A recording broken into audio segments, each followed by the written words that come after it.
Hello, Namaskar, and Jai Hind, guys. Welcome to the Nyan Jyoti Education. My name is Dinesh Nandurbar. So, guys, as you know, that MPSC have recently published its notification for the upcoming examination in 2026. Accordingly, MPSC have declared that in May 31st May 2026 they are going to conduct MPSC preliminary examination, and in October 2026 they are going to conduct MPSC mains examination. Okay, so there are number of aspirants who want to become a civil servant through MPSC examination. This video is specifically meant for those students who are new in this journey, particularly students who are in the final year of their graduation or after 12 who want to start their preparation for the MPSC examination. This video is specifically meant for those students. Such students have multiple questions in their mind. They have multiple queries, confusion in their mind that what is the nature of this examination? What is the pattern of examination? What kind of post they are going to offer you? What kind of services they are going to offer you? What is the pay scale for those services? Correct? What is the eligibility criteria for this? Am I eligible for this? Is my graduation degree is suitable for the services they are going to choose in the future?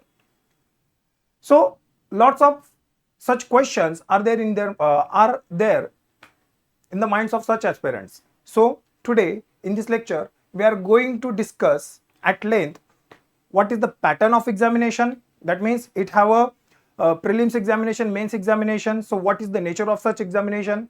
Then what is the eligibility criteria for this examination? Do you need a domicile certificate? Do you need a nationality certificate? What is the minimum age and maximum age criteria for this examination? Then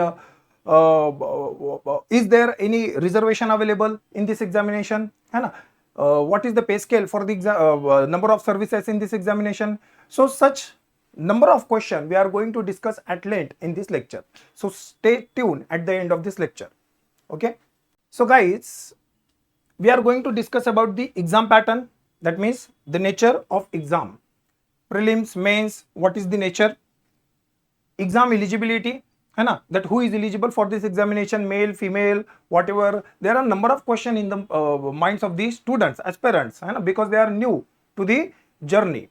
So we are going to discuss the exam eligibility. Again, we are going to discuss the qualification for the examination, whether your degree is sufficient for the MPSC examination, Rajya Sabha examination, the type of services, and there are various other small parts which we are going to cover in this lecture in detail.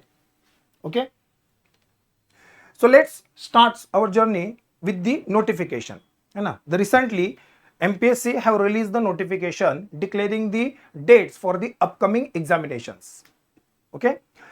So guys, वो हिंदी में कहावत है ना कि जानना ही आधी जंग जीतना होता है. हम इस लेक्चर में वही चीज करने वाले हैं, क्योंकि जब तक कि आपको समझ नहीं आएगा, आपको पता नहीं चलेगा कि ये एग्जाम क्या है, इसका नेचर क्या है, तब तक के आप इसको प्रिपेयर कैसे करना है, इसको टैकल कैसे करना है, वो समझ नहीं सकते, है ना.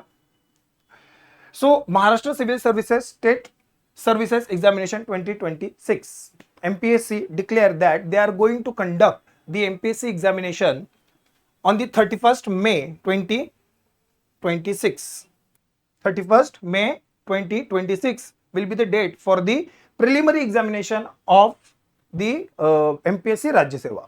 The notification for such examination will be published into the December, है ना. तो दिसंबर के महीने में इसकी नोटिफिकेशन पब्लिश की जाएगी, लेकिन इसकी जो प्रिलिमिनरी एग्जामिनेशन होगी वो होगी आपकी 31 मई को. ये जो एग्जामिनेशन होगी ये ग्रुप ए और ग्रुप बी ऐसे दोनों सर्विसेज के लिए कंडक्ट की जाएगी. इसके बाद ये जो सर्विस होगी, ये जो एग्जामिनेशन होगी, ये एग्जामिनेशन टोटल 35 सर्विसेज के लिए एक एग्जामिनेशन कंडक्ट करेगी. प्रीलिम्स के बाद जो मेंस होगी वो मेंस होगी आपकी अक्टूबर के महीने में, है ना. 3 अक्टूबर से वो शुरुआत होगी, तकरीबन अगले 3 हफ्ते तक वो एग्जामिनेशन चलती जाएगी.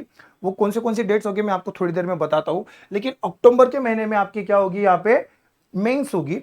और ये जो मेंस एग्जामिनेशन है कंबाइन नहीं होती है, ये अलग अलग पोस्ट के लिए अलग अलग होती है. There are certain post which were combine or merge into the one mains examination, but there are certain post which are technical in category, they have a separate mains examination. Okay, so for 35 services, they are going to conduct a mains examination on the 3rd of October 2026, and the result for such examination will be released in the February 2027. Okay, so these are the dates for the mains examination the MPSC have given, है ना? So 3rd of October, 4th of October, 17th of October, 18th of October, and 24th of October.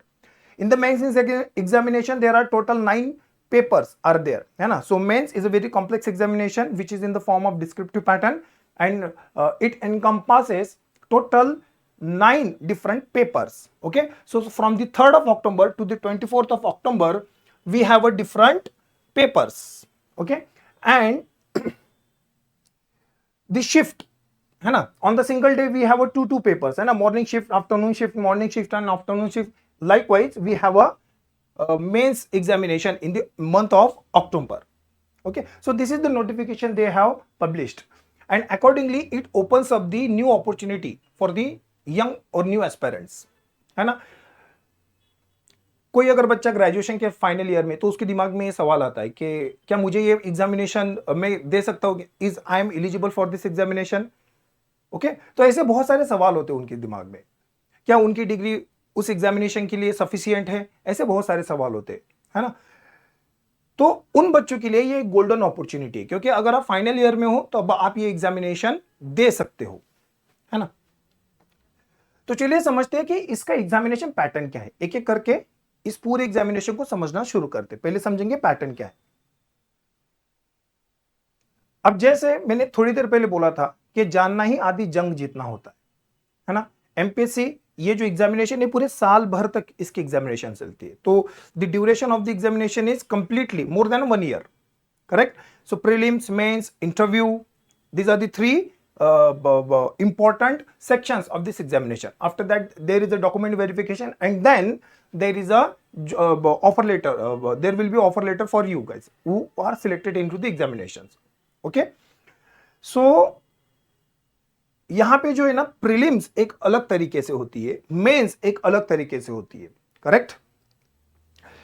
तो prelims, mains and interview, ये 3 क्या हो गया आपके पड़ाव होंगे. These are the 3 levels, these are the 3 tiers through which you need to go through.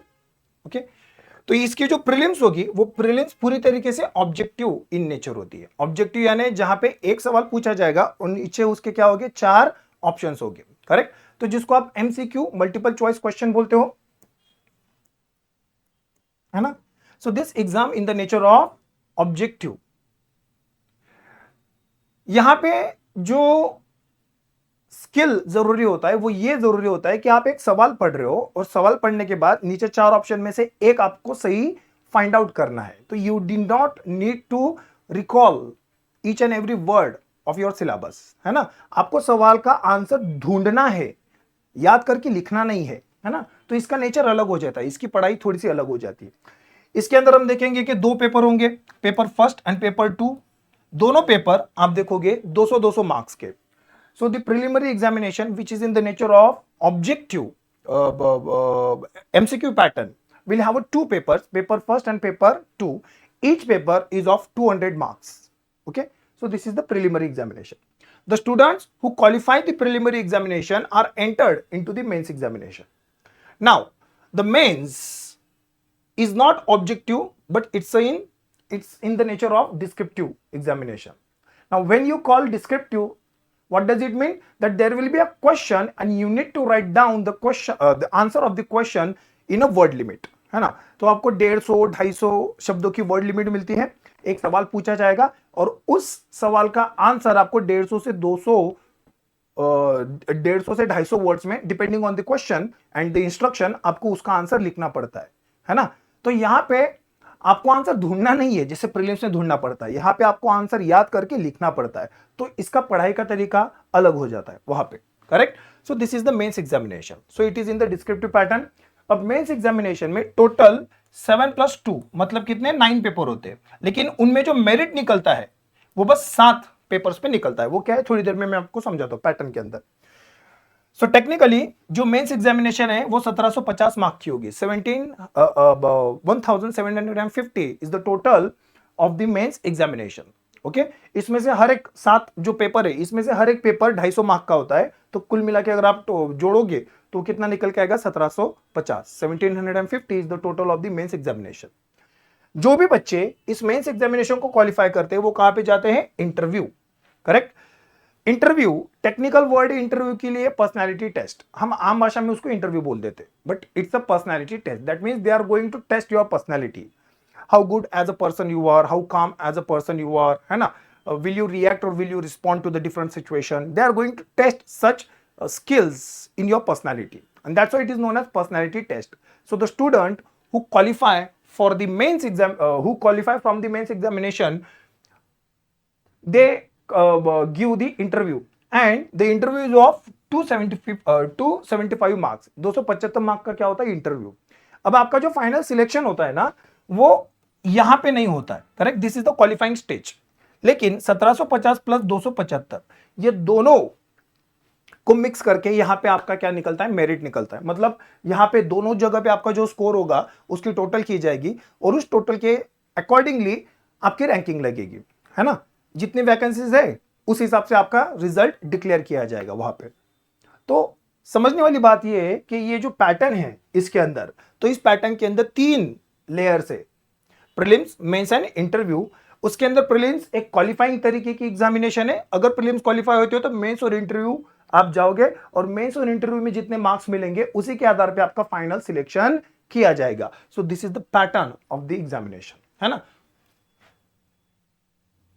Now अब इसके अंदर जो हम मेंस की बात कर रहे थे ये थोड़ी सी कॉम्प्लिकेटेड है ना, तो इसकी बात करते हैं थोड़ा सा। अब देखो, जो प्रीलिम्स होती है वो प्रीलिम्स कैसी होती है? कॉमन। प्रीलिम्स कैसी होती है? कॉमन। जो 35 पोस्ट है, MPSC issued notification for up to the 35 to 40 post different, है ना। So depending upon the vacancy, the post were included, the services were included into the notification, and accordingly exam will be conducted. Okay, but the preliminary examination is common for each and every services. अगर आप forest services दे रहे हो, engineering services दे रहे हो, या फिर DC DYSP बनने के लिए कॉमन राज्य सेवा की एग्जामिनेशन दे रहे हो कंबाइन, तो सबके लिए प्रीलिम्स कैसी होगी? कॉमन। एक ही पेपर होगा। ये पेपर 2 भाषा में होता है, इंग्लिश और मराठी। मतलब एक ही क्वेश्चन पेपर के अंदर एक साइड में इंग्लिश में होता है, एक साइड में मराठी में होता है। प्लीज ऑलवेज रिमेंबर, है ना, Marathi is compulsory for MPSC examination. Correct. आप 12वीं तक, अगर 10वीं तक आपको मैट्रिकुलेशन लेवल तक आपको मराठी कंपलसरी होना चाहिए। अगर नहीं है तब आपको एमपीसी की एक टेस्ट होती है, उसको कंडक्ट करना पड़ता है। उसको क्लियर करने के बाद ही आप क्वालिफाई हो सकते हो। सो knowledge of Marathi is very very important here, है ना। इनफैक्ट एमपीएससी जो भी नोटिफिकेशन निकालती है वो मराठी में निकालती है ना। Okay, so the first point is the preliminary examination is common for all the post. Okay, but the mains, the mains examination of the MPSC Rajya Seva for Group A and Group B services is not common for each and every services. No, the total mains examination was divided into 7 different examination, है ना। तो depending on your services, you are going to give the mains examination. For example, अगर आप state services की preparation कर रहे हो, जैसे डीसी, डीवाईएसपी, है ना, तहसीलदार, अगर आप इन पोस्ट के लिए दे रहे हो तो आपकी मेंस अलग होगी, है ना। मान लो आप इंजीनियरिंग सर्विसेज के लिए दे रहे हो तो उसके लिए आपकी मेंस अलग होगी, है ना। महाराष्ट्र एग्रीकल्चर सर्विसेज के लिए अलग से मेंस होगी। Correct. Maharashtra animal husbandry, fisheries and veterinary services उसके लिए अलग होगी। फॉरेस्ट सर्विसेज के लिए अलग होगी, है ना। Then other departmental group services के लिए होगी, है ना। महाराष्ट्र एजुकेशन सर्विसेज के लिए अलग होगी। सो अलग अलग एग्जामिनेशन, अलग अलग जो मेंस होगी, सर्विसेज की जो मेंस होगी वो अलग अलग होगी वहां पे, है ना।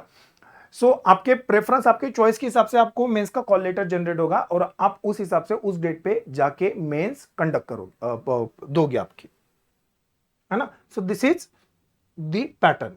ओके, नाउ अगर हम प्रीलिम्स की बात करेंगे तो मैंने आपको बताया था कि 2 पेपर होते हैं। कौन से 2 पेपर होते हैं?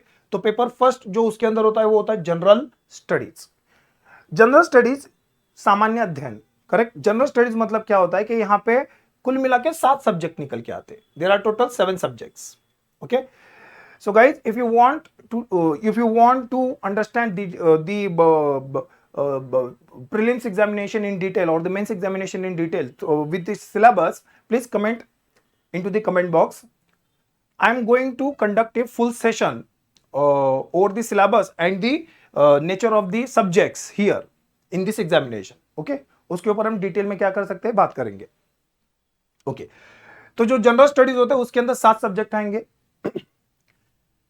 अब ये जो 7 सब्जेक्ट है इसके अंदर 100 सवाल पूछे जाएंगे. इसमें से हर सवाल 2 मार्क का होता है with the negative marking system of negative marking system. तो 200 मार्क्स की एग्जामिनेशन होगी, 2 घंटे का पेपर होता है. ये कंपलसरी होता है. आपका जो मेरिट निकल के आएगा वो इसी 200 मार्क्स में से निकल के आएगा, है ना. जो सेकंड पेपर होता है उसको बोलते हैं हम सी सैट. जनरल भाषा में क्या बोलते हैं हम, सी सैट. अब ये पेपर कैसे होता है, क्वालिफाइंग नेचर का होता है. Now this is not merit based paper. तो प्रीलिम्स के अंदर 2 पेपर है, paper 1 and paper 2, correct. Out of which paper 1, general studies paper 1, which is a compulsory and which decide the merit of your examination, prelims examination, okay. But the paper 2 here is called as CSAT or the general aptitude test. It is in the nature of qualifying. 200 mark की exam होती है, कुल मिला के 80 सवाल पूछे जाते हैं यहाँ पे. इसमें से आपको 1/3 स्कोर, एटलीस्ट मिनिमम 1/3 स्कोर आपको गेन करना पड़ता है. मतलब 200 मार्क्स का 1/3 निकालोगे तो 66.666 समथिंग कुछ निकल के आएगा. 67 रैंडमली कंसीडर करते. अगर आपको 200 में से 67 मार्क्स आते तो यू आर क्वालिफाइड, है ना. उसके नीचे आ गए तो यू आर डिस्क्वालिफाइड. अगर आप यहाँ पे डिस्क्वालिफाई होते हो तो आप पूरी एग्जामिनेशन से बाहर निकल जाओगे, करेक्ट. सो दैट्स व्हाई आपको इसको क्वालिफाई करना जरूरी है, कंपलसरी यहाँ पे, है ना. तो ये क्वालिफिकेशन होता है यहाँ पे. इसकी भी जो ड्यूरेशन होती है, एग्जाम ड्यूरेशन, वो 2 घंटे की होती है. सो दैट्स हाउ हम लोग देखेंगे कि प्रीलिम्स के अंदर 2 पेपर है, general paper first and paper second. अच्छा, अब इसके अंदर जो मेंस होंगी ना, इसके अंदर मेंस के अंदर 9 पेपर है, जो मैंने आपको थोड़ी देर पहले समझाया था. Now the mains is very very complex, है ना. And it is conducted for the longer duration also. मैंने आपको भी बताया था कि तकरीबन 3 अक्टूबर से लेके 24 अक्टूबर तक वो एग्जाम कंडक्ट होगी वहां पे. तो ये पूरे 9 पेपर है. अब 9 पेपर में से 7 पेपर ऐसे होते हैं जो मेरिट डिसाइड करते हैं, लेकिन 2 पेपर कैसे होते हैं, क्वालिफाइड. अब ये दोनों पेपर क्या है, लैंग्वेज पेपर्स. आप देख सकते हो, है ना. 300 मार्क के 2 लैंग्वेज पेपर है, मराठी और इंग्लिश के. मराठी कंपलसरी, इंग्लिश कंपलसरी, और ये क्वालिफाइंग होते हैं. मतलब 300 में से आपको 25% मार्क्स निकालने हैं, तो वो निकल के आता है 75 मार्क्स, करेक्ट. अगर आप मराठी लैंग्वेज में 75 मार्क्स लाते हो, इंग्लिश लैंग्वेज में 75 मार्क्स लाते हो, तो आप क्वालिफाई कर देते हो. अब इनके मार्क्स आपके फाइनल मेरिट में कंसिडर नहीं किए जाएंगे. Once you qualified, it's done, खत्म उसकी कहानी. नाउ जो नीचे के 7 पेपर है ये आपका मेरिट डिसाइड करेंगे. अब ये जो नीचे के 7 पेपर है इसमें से हर एक पेपर 250 मार्क का है. 3 घंटे के लिए एग्जामिनेशन होती है. और याद रखना डिस्क्रिप्टिव पैटर्न में होता है. मतलब एक सवाल पूछेंगे और नीचे आपको डिस्क्रिप्शन में लिखना है. It's just like your graduation paper, okay. इसके अंदर जो 7 पेपर है वो कौन से, तो पहला होता है एसे राइटिंग, करेक्ट. 250 मार्क्स के लिए 2 एसे पूछेंगे आपको, 125 marks each.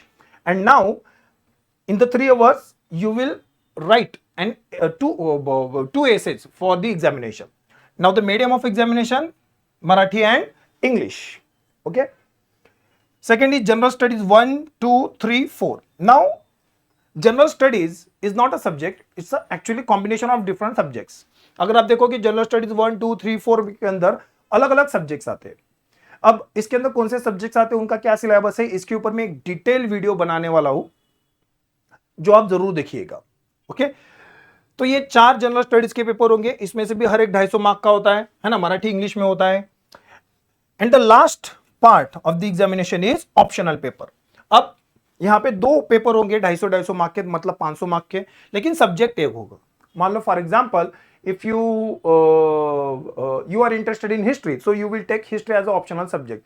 Actually MPSC have given out 26 types of subjects, out of which one need to be selected for your as your optional subject. आपको एक ऑप्शनल लेना पड़ेगा. अब उसी एक सब्जेक्ट के 2 टुकड़े होंगे, मतलब 2 पेपर होंगे, और पेपर 1 और पेपर 2 ऐसे 2 पेपर होंगे 250 मार्क के.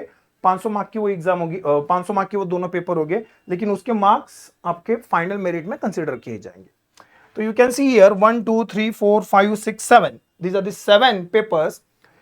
टोटल अगर इनकी लगाओगे तो 1750 निकल के आएगी. तो out of this 1715 your mains merit will be decided, है ना. तो ये थी उसकी मेंस एग्जाम पैटर्न। तो इस तरीके से प्रीलिम्स और मेंस एग्जामिनेशन होती है ना, थोड़ी सी कॉम्प्लिकेटेड है, but once you understand it it become easy, है ना। ये बस समझने की बात है। एक बार आपको एग्जाम समझ में आ गई, इसका पैटर्न समझ में आ गया, तो इसको कैसे टैकल करना है वो भी दिमाग काम करना शुरू कर देता है आपका। सो दैट्स व्हाई आई सेड जानना ही आधी जंग जीतना होता है। पहले समझो कि एग्जाम क्या है। Okay, now let's talk about the eligibility for the examination, है ना। ये वो सवाल है जो ज्यादातर बच्चों को बहुत सताता है कि क्या मैं एलिजिबल हूं, am I eligible for the examination, है ना।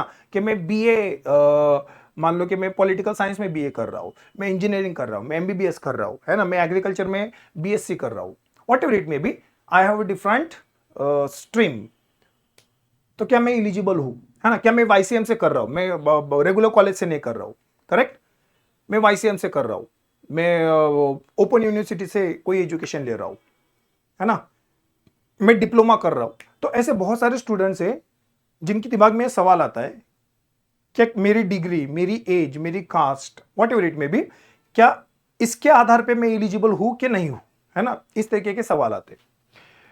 तो एमपीएससी ने अपने नोटिफिकेशन में एलिजिबिलिटी स्पेसिफिक की होती है, एकदम स्पेसिफिक की होती है, एकदम साफ शब्दों में लिखा होता है कि कौन स्टूडेंट एलिजिबल है, कौन स्टूडेंट एलिजिबल नहीं है। For example, in the eligibility criteria of the MPSC, they have given the first eligibility as a nationality and domicile. That means, in order to give the examination, you need to be a citizen of India, है ना, भारत का नागरिक होना चाहिए। And some post, जो बहुत सारी services होती है 35-40, उनमें से कुछ पोस्ट के लिए आप देखोगे कि domicile of the Maharashtra is very very important, वो नीडेड होता है। सारी पोस्ट के लिए नहीं है, वहां पे लिखा होता है कि कौन सी पोस्ट के लिए डोमिसाइल ऑफ महाराष्ट्र जरूरी है, कौन सी पोस्ट के लिए नहीं है। तो जब भी नोटिफिकेशन आएगी जो कि दिसंबर में आने वाली है, according to the notification issued by the MPSC that they are going to publish notification for the 2026 examination in December 2025. तो उस नोटिफिकेशन को ध्यान से पढ़ना है, प्लीज रीड इट केयरफुली। ध्यान से पढ़ोगे तो आपको समझ में आएगा कि कौन से पोस्ट के लिए कौन सी एलिजिबिलिटी दी है, करेक्ट। जनरली अगर आप सिटीजन ऑफ इंडिया हो और अगर आपके पास डोमिसाइल ऑफ महाराष्ट्र है, महाराष्ट्र का डोमिसाइल सर्टिफिकेट है, तो कोई दिक्कत नहीं है ना। मराठी इज मैंडेटरी हियर, है ना, आपको मराठी आनी चाहिए। तो ये हो गया नेशनलिटी और डोमिसाइल का criteria. Then let's talk about age limit, कि कौन सी एज के बच्चे ये एग्जामिनेशन कंडक्ट कर सकते। सो एमपीसी के लिए एज क्राइटेरिया जो है ना, जनरली अगर मैं बताऊं, ज्यादातर जो एज क्राइटेरिया है वो 19 से लेके 38 इसके बीच में वैरी कर रहा है ना, कि मिनिमम एज 19 है, मैक्सिमम एज 38 है फॉर द जनरल कैटेगरी। तो मिनिमम 19 से लेके मैक्सिमम 38 एज के जो भी बच्चे हैं, वो सारे बच्चे इस एग्जामिनेशन को कंडक्ट कर सकते हैं। But there are certain post which have 18 as a minimum age or 21 as a minimum age. So depending on the some post it may vary, minimum age में vary, but the maximum age is 38। Okay, तो आप देखोगे कि minimum age 19 है generally ज्यादातर post के लिए, लेकिन there are certain post, for example Maharashtra agriculture services, the minimum age is 18। Okay, now the maximum age is 38 year, but according to the government rule, the MPSC have divided the student who are going to give this examination, they have divided the student into number of categories, है ना, particularly caste based and physical ability based categories are there. Okay, so there is a general category, there is a reserve or backward class which includes SC, ST, OBC, है ना. In Maharashtra there is a sub categorization also, for example NT, DT, correct. So all those are reserved or backward classes. Then there are players. Players means sports persons. Okay, if you have a recognized certification, for example a national level certification or state level certification, correct, international level certification in a particular sport. Okay, so you are eligible under the sport quota. आपके लिए अलग कोटा होगा, इसका merit भी अलग होगा फिर, correct. तो स्पोर्ट्स है ना, ex servicemen, the people who serve into the defense, Indian defense, and they resign and they want to continue as a civil servant, they want to serve as a civil servant into the India. So for such people there is another category called as ex serviceman category, and the last category is divyang. Divyang means people with physical disabilities. Okay, तो ये सारी categories है. अब आप देख सकते हो कि इन सारी कैटेगरीज के लिए मिनिमम एज सेम है ना, ज्यादातर 19 है, but there are certain post, जैसे मैंने थोड़ी देर पहले बताया, कुछ के लिए 18 है, तो 18-19, लेकिन मैक्सिमम एज वेरी हो रही है ना. For example, if you belong to the general category, तब आपके लिए मैक्सिमम एज होगी 38, जो मैंने थोड़ी देर पहले समझाया आपको. But if you belong to the reserve category, you belong to the sports category, you belong to the ex-serviceman category, you belong to the person with physical disability category, then you have a different age limit, maximum age limit, है ना. तो आप देखोगे कि जो physically disable लोग हैं उनके लिए 45 एज लिमिट होती है, जबकि बाकी जो भी रिजर्व कैटेगरी एक्स सर्विसमैन है उनके लिए कितनी होती है, 43. Correct. So depending on your category your maximum age limit will very. Please understand this thing. Okay, यही लिखा है यहाँ पे कि देखो, जैसे फॉरेस्ट रेंजर होते हैं उनके लिए मिनिमम एज कितनी लिखी है, 21 साल लिखी है, मैक्सिमम एज कितनी लिखी है, 38 ईयर्स लिखी है. लेकिन अगर आप इनमें से किसी कैटेगरी में होगी तो आपके लिए मैक्सिमम एज बदल जाएगी वहां पे, है ना, 43 या फिर 45, इनमें से जो भी आपकी category, depending on your maximum age vary होगी, लेकिन मिनिमम एज कितनी होगी, 21. So this is the age criteria for the examination, है ना. To conclude the age criteria for the examination, we can say that if you are from the 19 to the 38 age group, you are eligible for the examination. बिंदास. अगर आप categories में हो तब आप 43 तक एग्जाम आप एग्जाम दे सकते हो वहां पे. Now let's talk about the education qualification. Now this is the most important and crucial topic in this examination, है ना, क्योंकि आपको जो सर्विस ऑप्ट करनी है उसके लिए बेसिक एजुकेशन क्वालिफिकेशन क्या होनी चाहिए, वो नोटिफिकेशन के अंदर डिटेल दिया होता है, बहुत बड़े पैराग्राफ के अंदर वो लिखा होता है वहां पे, है ना, that what will be the qualification, educational qualification for the different post. Generally the qualification for the examination is a graduation generally. Okay, so let's say if you want to become a DC, है ना, deputy collector और the DYSP और tehsildar, ACST, EO, correct, the general qualification is graduation from any stream. आप engineer हो, आप medical student हो, आप BSc कर रहे हो, आप बीए कॉमर्स जो भी कर रहे हो, ग्रेजुएशन है वो, है ना. किसी भी रिकॉग्नाइज यूनिवर्सिटी से, जैसे पुणे यूनिवर्सिटी, बॉम्बे यूनिवर्सिटी, किसी भी रिकॉग्नाइज यूनिवर्सिटी से अगर आप ग्रेजुएशन कर रहे हो, फिर वो आप रेगुलर कॉलेज कर रहे हो या फिर डिस्टेंस लर्निंग से, जैसे YCMOU, है ना, जो बाहर से परीक्षा देते, करेक्ट. तो ये जो डिस्टेंस लर्निंग है या फिर जो ओपन यूनिवर्सिटीज है वहां से भी अगर आप ग्रेजुएशन कर रहे हो, yet you are qualified for the examination. आप तभी भी क्या हो, क्वालिफाइड हो एग्जामिनेशन के लिए. तो बस जनरल डिग्री होनी चाहिए आपके पास है, करेक्ट. सो जो जनरल एजुकेशन रिक्वायरमेंट होती है, आप देखोगे कि बैचलर्स डिग्री होनी चाहिए. अब यहाँ पे स्पेसिफिक किया है bachelor's degree, that means if you have a diploma or the course certificate you are not eligible for the examination, है ना. बहुत सारे बच्चे क्या करते हैं, after 10th they opt for particular courses, जैसे ITI या फिर जैसे डिप्लोमा, है ना, जो इंजीनियरिंग के लिए डिप्लोमा यूज किया जाता है 3 साल का, वहां पे हो. अब वो ये सोचते हैं कि उसके बाद वो एग्जाम दे सकते हैं क्या, तो नहीं, है ना. मैं राज्य सेवा की बात कर रहा हूं. There are number of examination MPSC is going to conduct for such examination. Yes, you can be eligible, लेकिन I am just specifically talking about राज्य सेवा एग्जामिनेशन, सिविल सर्विसेज के अंदर, है ना. ग्रुप A और ग्रुप B सर्विसेज की बात कर रहे हैं हम लोग यहाँ पे.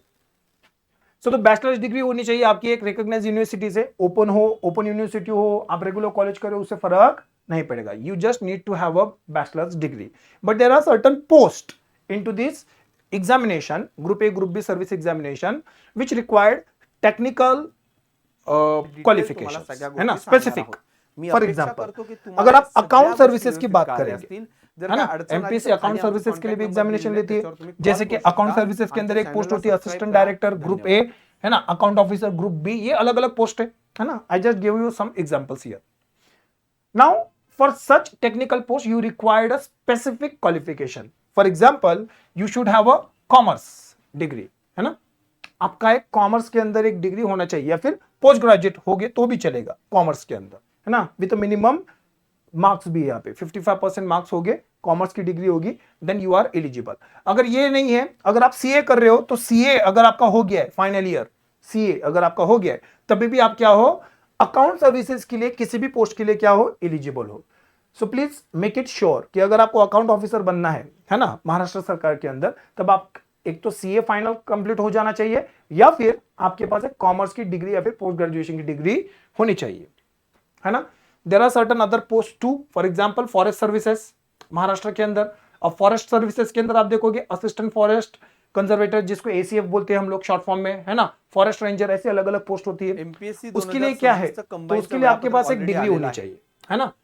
अब यहाँ पे एक पूरी लिस्ट दी गई है, उनमें से किसी एक ट्रेंड में आपकी डिग्री होनी चाहिए। You should have at least one of the following degree in one of the following subjects just like botany, chemistry, forestry, geology, mathematics, physics, statistics, zoology, horticulture, agriculture, animal husbandry, है ना, then agriculture engineering, or in that matter any engineering, correct?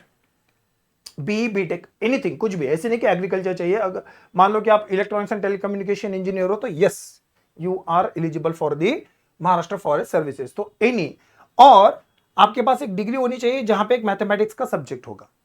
इनमें से कुछ भी एक होना चाहिए, एक, एटलीस्ट वन, है ना। तो ये होता है आपका महाराष्ट्र फॉरेस्ट सर्विसेज के लिए educational qualification. Similarly engineering services की बात करेंगे तो सिविल, मैकेनिकल, इलेक्ट्रिकल, ऐसे अलग अलग सर्विसेज के लिए MPSC एग्जाम कंडक्ट करती है, for which you should have a BE और BTech इन civil, mechanical, electrical, electronics engineering services. Okay, इनमें से किसी एक जगह पे आपके पास टेक्नोलॉजी के अंदर एक डिग्री होनी चाहिए। Now let's talk about another, that is food administration services. इसके अंदर आप देखोगे कि असिस्टेंट कमिश्नर है ना, फूड सेफ्टी ऑफिसर है, ऐसे अलग अलग पोस्ट है।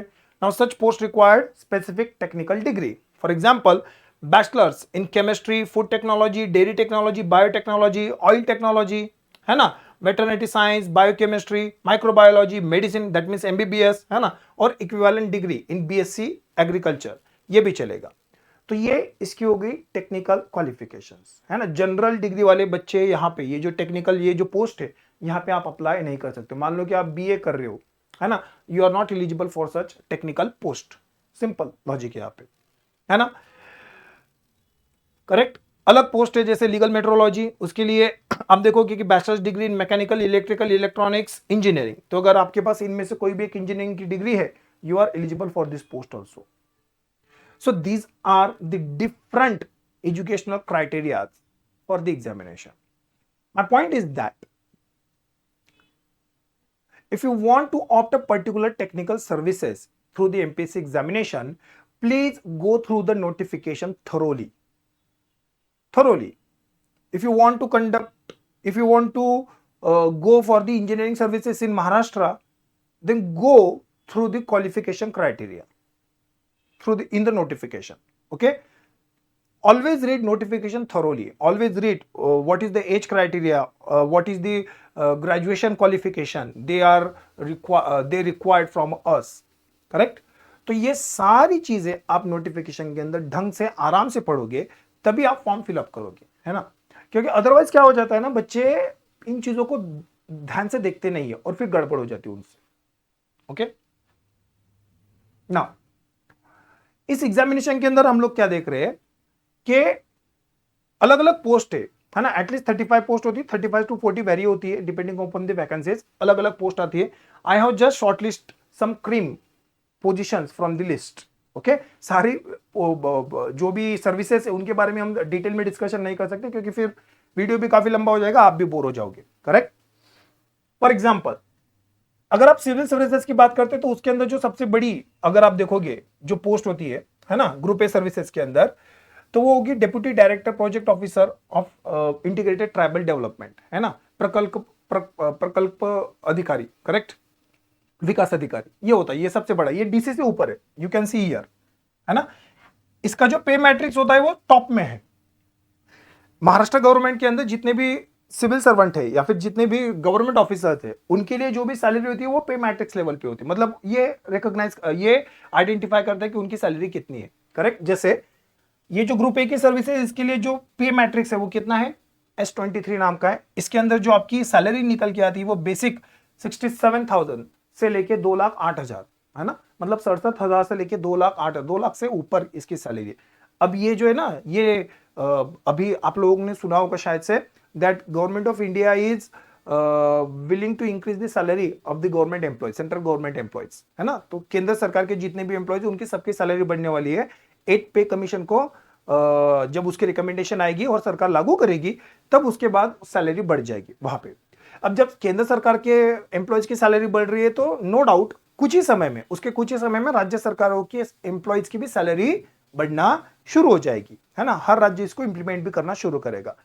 अब ये जो है ये पुराने पे स्केल के ऊपर है ना, 7th पे कमीशन के ऊपर है ना। 7th पे कमीशन के ऊपर भी आपको इतनी ये सैलरी है, 8 पे कमीशन में इससे ज्यादा होगी। अब कितनी होगी वो कमीशन के रिकमेंडेशन पे डिपेंड होगा, अभी तक वो डिस्क्लोज नहीं हुआ है पब्लिक के अंदर।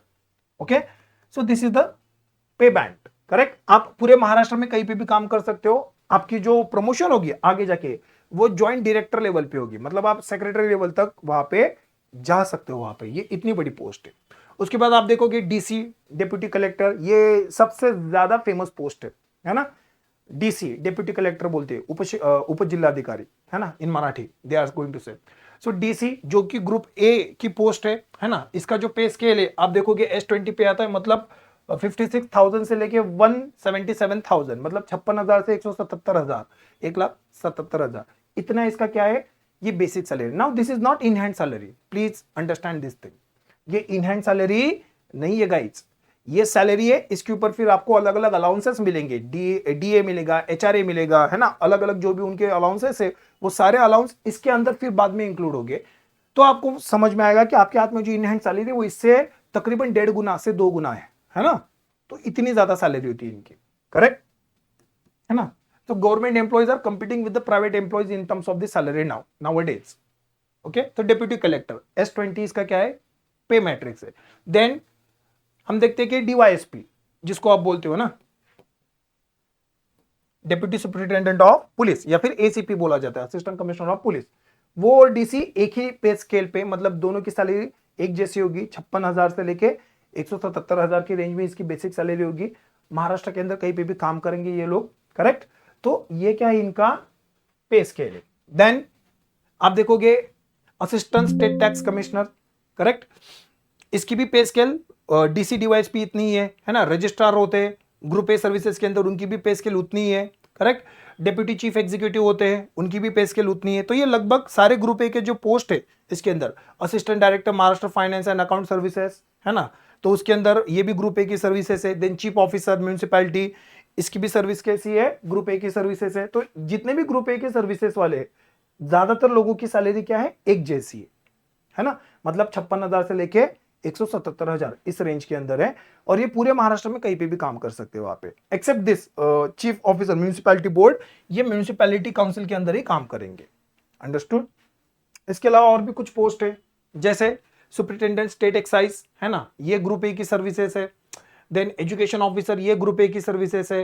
प्रोजेक्ट ऑफिसर, है ना, integrated tribal development project, category 2 का ये पहला अलग है ना, ये कैटेगरी 1 का है, और ये क्या है, कैटेगरी 2 का, ग्रुप ए सर्विसेज से दोनों भी, लेकिन इसका पे स्केल कम है ना उससे, है ना। देन टेक्निकल डिप्यूटी डायरेक्टर, ये भी ग्रुप ए की सर्विसेज है।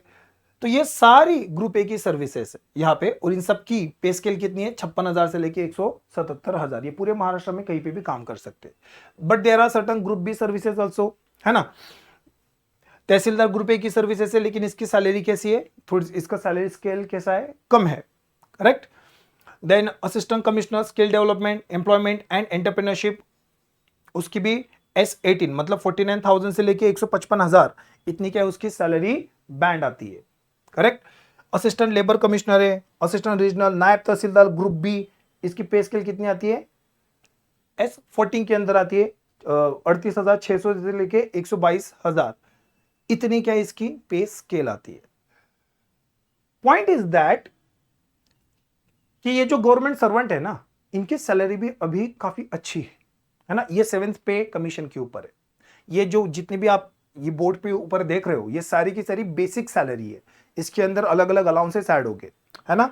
Probably next year or in a couple of year Maharashtra also will going to implement the 8 pay commission. Accordingly, the salaries will be increased according to the commission recommendation. तो commission ने बोला अगर 20% बढ़ाओ तो सबकी salary इसके अंदर और 20%, मतलब बेसिक सैलरी और 20% बढ़ जाएगी।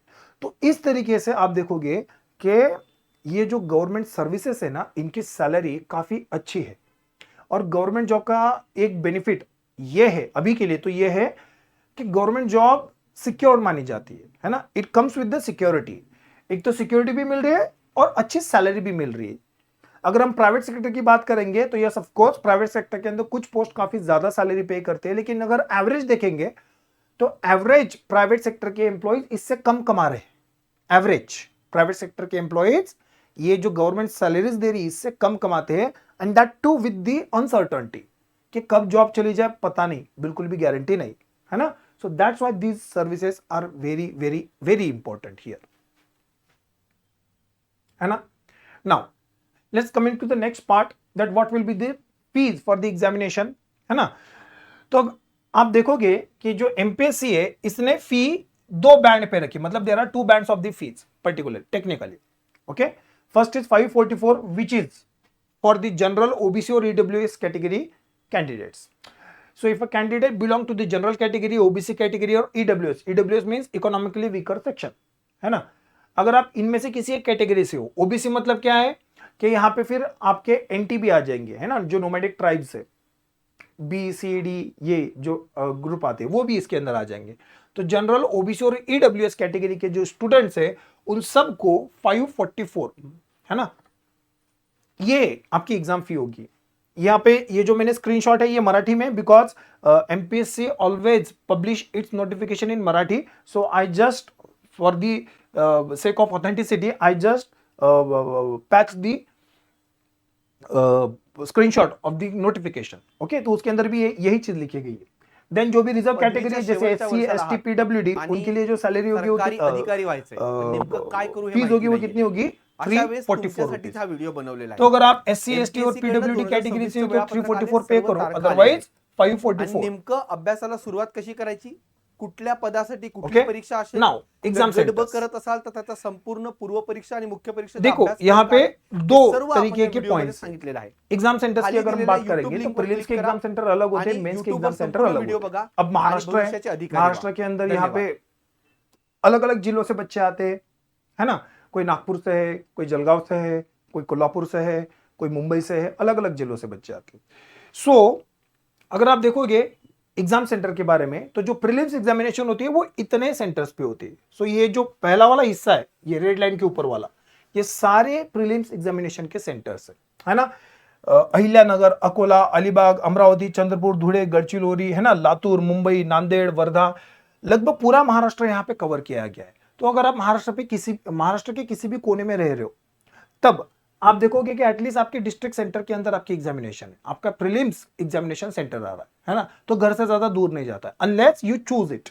अगर आप मान लो कि आप कोल्हापुर में रह रहे हो और आपने तय किया कि नागपुर एग्जामिनेशन के लिए जाना है तो आपका नागपुर सेंटर मिल जाएगा।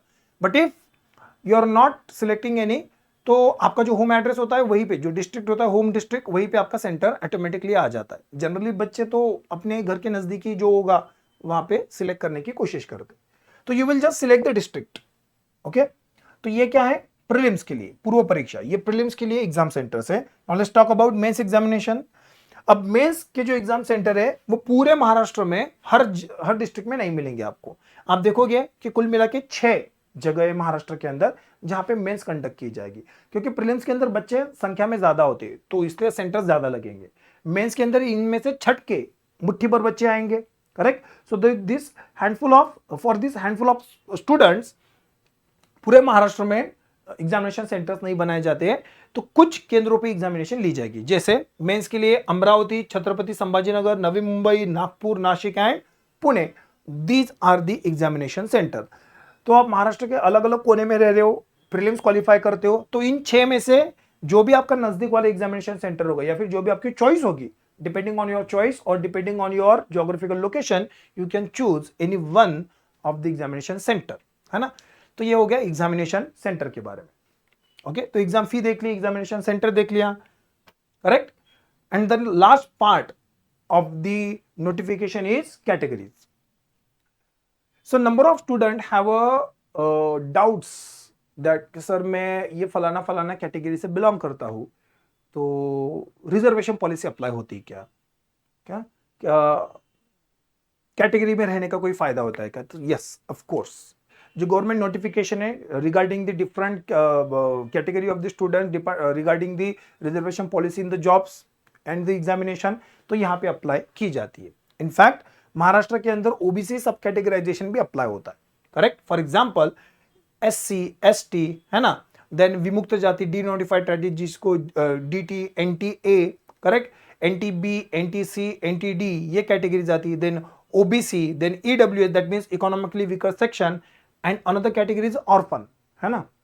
तो इनमें से अगर आप किसी भी एक कैटेगरी से बिलोंग करते हो और आपके पास एक वैलिड सर्टिफिकेट है उस चीज का कैटेगरी में होने का, then you are eligible for the reservation, आप रिजर्वेशन के लिए एलिजिबल हो। अगर आपके पास वो सर्टिफिकेट नहीं है then you are not eligible for the reservation.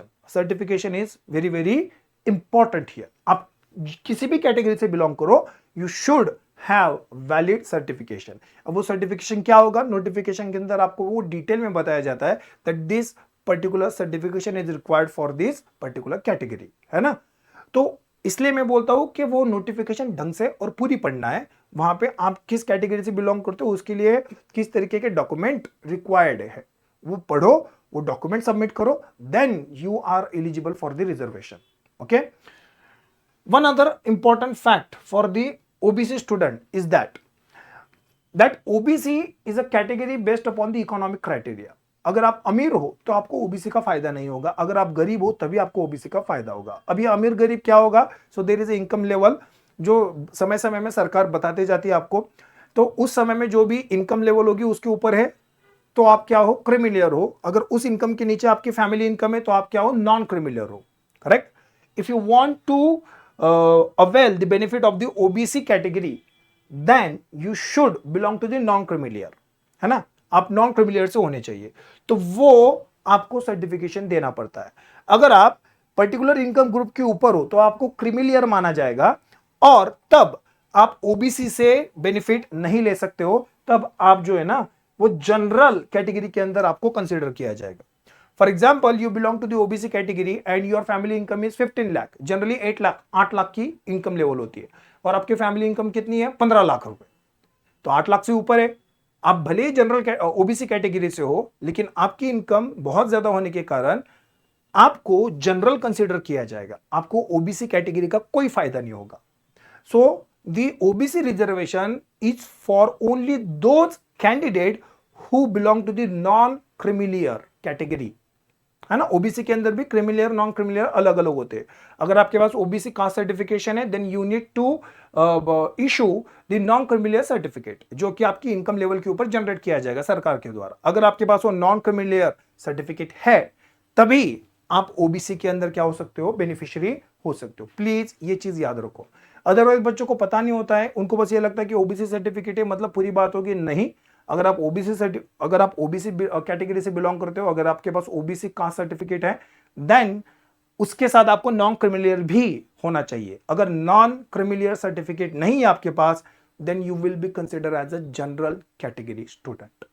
Okay guys, so these are the important points you need to take care of before applying for the examination, है ना। So I hope so I have clear number of doubts in your mind, okay. Yet I will request you please go through the notification of the examination। जो भी दिसंबर 2025 में notification आने वाली है MPC के notification के अकॉर्डिंगली, जो भी अपकमिंग एग्जामिनेशन की नोटिफिकेशन वो दिसंबर में आने वाली है। नोटिफिकेशन आने के बाद पूरी डिटेल में पढ़ो, जो जो डॉक्यूमेंट रिक्वायर्ड है वो सारे जमा करो, तभी आप फॉर्म फिलअप करना है। Okay guys, okay, thank you.